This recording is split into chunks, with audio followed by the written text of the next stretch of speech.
दोस्तों, गोदी मीडिया की ज़्यादा से ज़्यादा इतनी हैसियत है कि वो अपने चैनल में प्रोपेगेंडा फैला सकते हैं, प्राइम टाइम में बकवास कर सकते हैं और मोदी जी अगर उनके सामने आ जाएं तो उनके आगे नतमस्तक हो सकते हैं, सेल्फी वगैरह खिंचवा सकते हैं, है ना।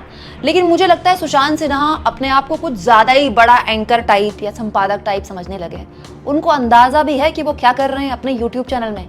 दोस्तों, सुशांत सिन्हा जो इन दिनों सरकार की चापलूसी करने में सुधीर चौधरी को फेल कर रहे हैं, उन्होंने अपने यूट्यूब चैनल में टीवी में नहीं, अपने यूट्यूब चैनल में एक बेहद ही जहरीला वीडियो बनाया है। जानते हैं किसके खिलाफ?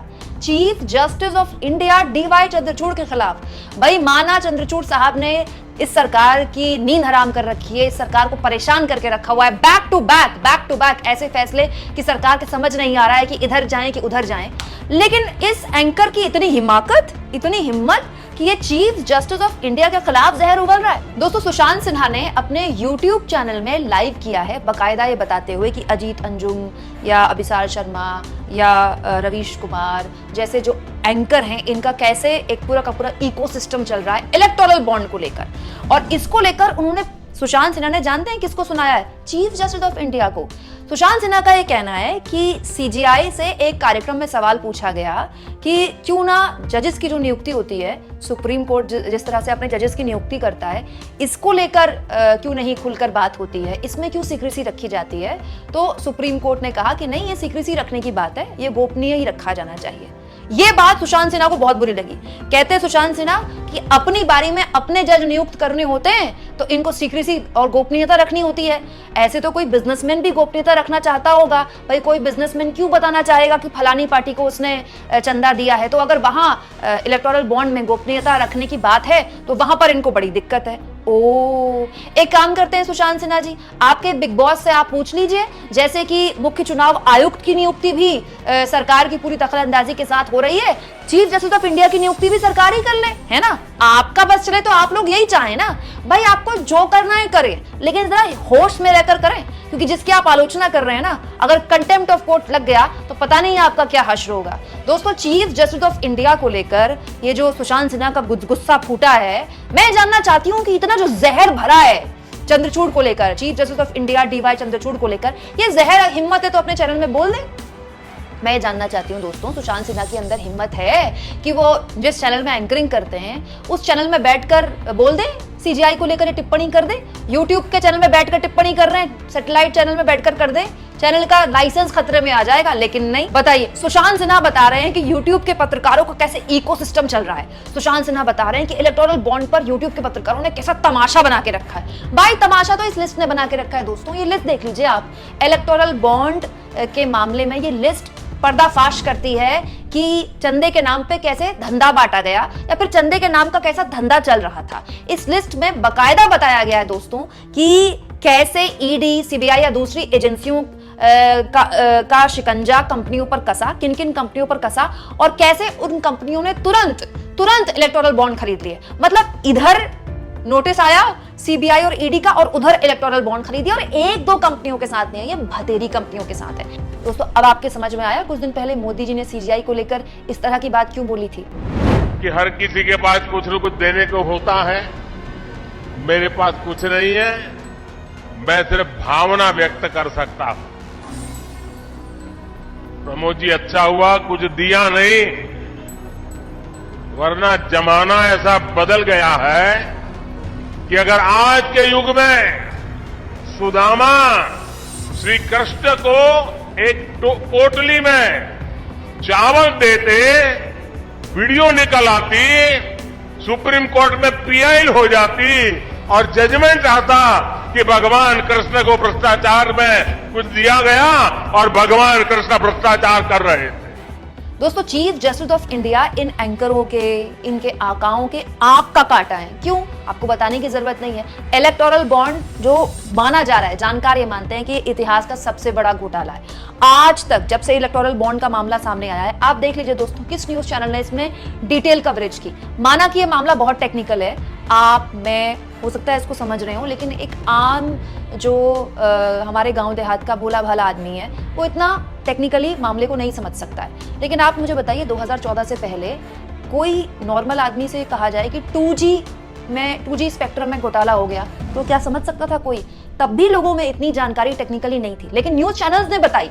वो 0,0,0,0 लिखकर बताते थे अपने टीवी में, इतने करोड़ का घोटाला हो गया, इतने हजार करोड़ का घोटाला हो गया, इतने लाख करोड़ का घोटाला हो गया, कॉमनवेल्थ में इतना घोटाला हो गया, 2G में इतना घोटाला हो गया, कोयला घोटाले में इतना बड़े करोड़ का या इतना बड़ा गबन हो गया। तो तब भी मामला टेक्निकल होता है। भ्रष्टाचार के जो भी मामले होते हैं बहुत टेक्निकल होते हैं, लेकिन जानबूझकर इलेक्टोरल बॉन्ड को लेकर इन एंकरों ने, इन संपादकों ने, इन न्यूज चैनल्स ने खबर ही नहीं चलाई। जिस दिन पहले दिन इलेक्टोरल बॉन्ड को लेकर एसबीआई ने जो जानकारी चुनाव आयोग को सौंपी थी और चुनाव आयोग ने भी वेबसाइट में डाली और पूरी रात सोशल मीडिया में खलबली मची हुई थी।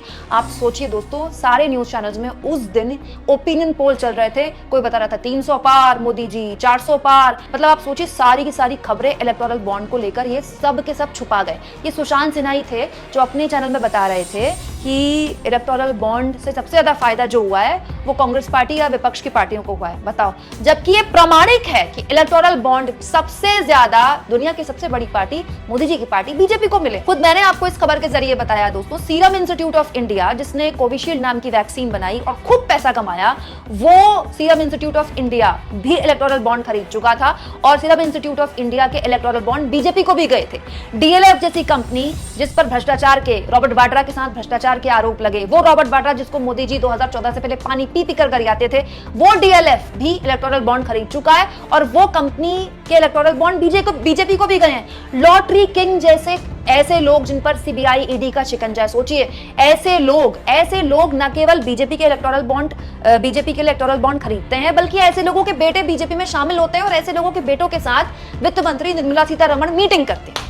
बट ये जो सच्चाई सामने हम YouTube के पत्रकारों ने रख दी ना, ये इनको बर्दाश्त नहीं हो रही है। इनको समझ नहीं आ रहा है, करे तो करे क्या, जाए तो जाए कहां। इसीलिए इन्होंने क्या किया, पूरी योजना से, पूरी प्लानिंग से इलेक्टोरल बॉन्ड की खबर ही उड़ा दी।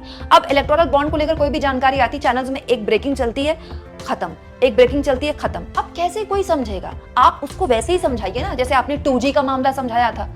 आज भी अगर किसी से आप पूछ लीजिए 2G घोटाला क्या है तो कोई बता नहीं पाएगा, लेकिन ये बता देगा हाँ बहुत बड़ा घोटाला हुआ था मनमोहन सिंह सरकार के दौरान। क्यों? ये न्यूज चैनल्स का काम होता है, आसानी से तोड़ कर टेक्निकल मामले को दर्शकों के आगे आसान भाषा में रखें। तो हिम्मत है तो वैसे ही आसान भाषा में ये न्यूज चैनल वाले रख दें, लेकिन नहीं, वो तो करेंगे नहीं। लेकिन करेंगे क्या? अपने YouTube चैनल में जाकर पहले तो YouTube के पत्रकारों को कहेंगे गोदी पत्रकार है। दोस्तों, सुशांत सिन्हा को पूनम अग्रवाल नाम की इस रिपोर्टर से बहुत खुन्नस है।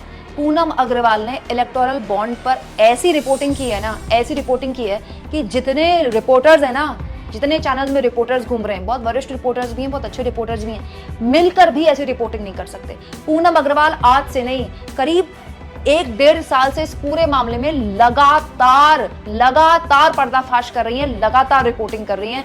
ऐसे लोगों की वजह से ही आज कुछ चुनिंदा लोगों के पास ही सही, लेकिन कम से कम इलेक्टोरल बॉन्ड की जानकारी तो हासिल हो पा रही है। लेकिन ये एंकर क्या करेंगे? हमारे जैसे यूट्यूबरों को गोदी कहेंगे।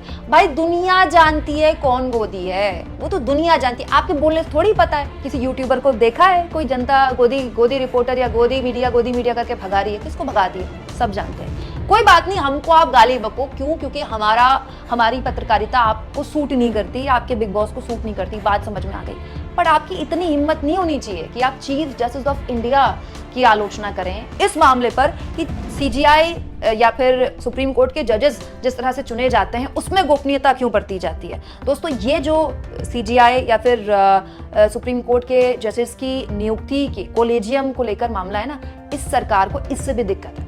पिछले 10 सालों में इसको लेकर भी काफी विवाद हुआ था, काफी बयानबाजी हुई थी, तो कोलेजियम को लेकर इस सरकार को वैसे भी दिक्कत रही है। तो मैं जानना चाहती हूँ भाई कि इसका व्हाट्सएप भी ऊपर से आया है क्या कि ये मामला भी पुश करूं?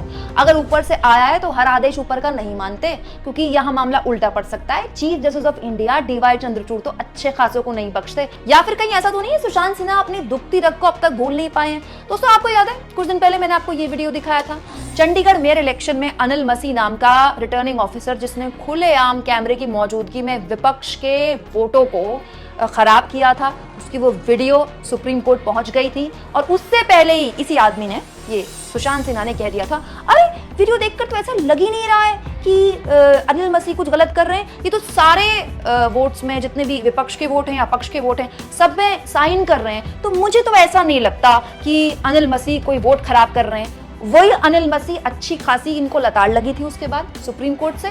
सुप्रीम कोर्ट ने बढ़िया से तबीयत से सुनाया था। अनिल मसीह ने स्वीकारा था सुप्रीम कोर्ट में कि हाँ मैंने विपक्ष के 8 वोट खराब किए। और उसके बाद सुप्रीम कोर्ट ने, यही डीवाई चंद्रचूड़ की बेंच ने, जो इनकी आंखों में अखर रहे हैं, डीवाई चंद्रचूड़ की बेंच ने बाकायदा, पहली बार ऐसा हुआ था शायद भारत के इतिहास में कि मेयर इलेक्शन के नतीजे सुप्रीम कोर्ट ने घोषित किए थे और यहां से बीजेपी को मुंह की खानी पड़ी थी। इतनी बुरी किरकिरी बीजेपी की पिछले 10 सालों में कभी सुप्रीम कोर्ट के किसी फैसले से नहीं हुई थी। जब इस फैसले से हुई थी, यह फैसला इस बात का प्रमाण था कि आप खरीद फरोख्त करके, सेटिंगबाजी करके, कैमरे के आगे खुला खेल फरूखाबादी चलाकर अगर आप सोचते हैं कि आप कोई भी चुनाव हाईजैक कर लेंगे, कोई भी चुनाव आप जीत लेंगे, तो ये नहीं चलेगा। दोस्तों, उस वक्त सीजीआई के इस फैसले से बीजेपी की अच्छी खासी फजीहत हुई थी। मतलब ये आदमी हम यूट्यूबर को गोदी बताएगा जो ऐसे आदमी को क्लीन चिट दे रहा था जिसने लोकतंत्र के नाम पर एक कलंक साबित हुआ है, जिसकी जिम्मेदारी थी निष्पक्ष होकर चुनाव करवाना और जिसने एक पार्टी के कार्यकर्ता की तरह विपक्ष के वोटों को खराब किया और उसके बाद डांट खाई सुप्रीम कोर्ट में और सुप्रीम कोर्ट में जाके अपना झूठ कबूला। तो सुशांत भाई, खुलेआम फेक न्यूज मत फैलाओ, कम से कम यूट्यूब में ये मत करो, और करना ही है तो अपने चैनल में जाकर अपनी पाठशाला में करो ये सब। और ज्यादा दिक्कत है ना तो हाल के सालों में सुप्रीम कोर्ट ने जो टिप्पणियां न्यूज एंकर्स पर, न्यूज चैनल्स पर की है ना, जरा खोल कर वो सारी टिप्पणियां पढ़ लो। दोस्तों, सुशांत सिन्हा ने सीजीआई पर जिस तरह की टिप्पणी अपने यूट्यूब चैनल में की है, आप इस मुद्दे पर क्या सोचते हैं कमेंट बॉक्स में जरूर लिखें और जितना हो सके चैनल को शेयर करें, सब्सक्राइब करें और थैंक्स फॉर ज्वाइन के ऑप्शन से अगर आप चाहें तो कुछ आर्थिक मदद भी चैनल की कर सकते हैं।